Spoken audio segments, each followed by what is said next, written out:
ఆదికాండము 12వ అధ్యాయము 3వ వచనము.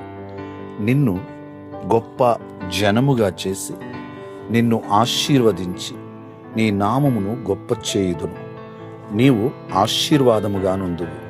ప్రియులారా, దేవుని వాగ్దాన వాక్యము. దేవుడైన యెహోవా అబ్రామును పిలిచినప్పుడు అతడు లోబడెను. దేవుడు తాను చెప్పిన విధముగా అతన్ని గొప్ప చేసెను.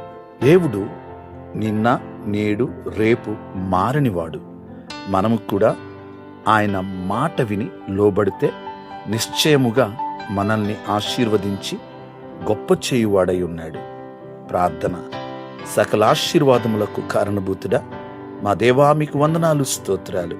అబ్రామును పిలిచి తనని ఆశీర్వదించి అతడు లోబడగా నీవు గొప్ప చేసి ఉన్నావు అయ్యా. ఈ రోజున ఈ వాగ్దాన వాక్యం విని ప్రార్థనలో ఏకీభవించిన మమ్ములను కూడా ప్రభువా, మేము మీ మాట విని లోబడితే మమ్మల్ని ఆశీర్వదించి గొప్ప చేయువాడై ఉన్నారు.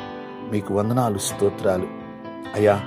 ఈ వాగ్దాన వాక్యంలో ఏకీభవించిన ప్రతి ఒక్కరిని, ప్రార్థనలో ఏకీభవించిన ప్రతి ఒక్కరిని, వారి కుటుంబాలను దీవించండి, ఆశీర్వదించండి. మీ హస్తము తోడుగా ఉంచండి. వారి ప్రతి అవసరమును తీర్చండి. ఈ దినమంతా మీ సన్నిధి తోడుగా ఉంచండి. మీరే మహిమ పొందండి. మీకే వందనాలు, స్తోత్రాలు చెల్లిస్తూ, మీకే స్తుతులు చెల్లిస్తూ యేసయ్య నామములో ప్రార్థించి స్తుతించి అడిగి వేడుకొనుచున్నాం పరమ తండ్రి. ఆమేన్.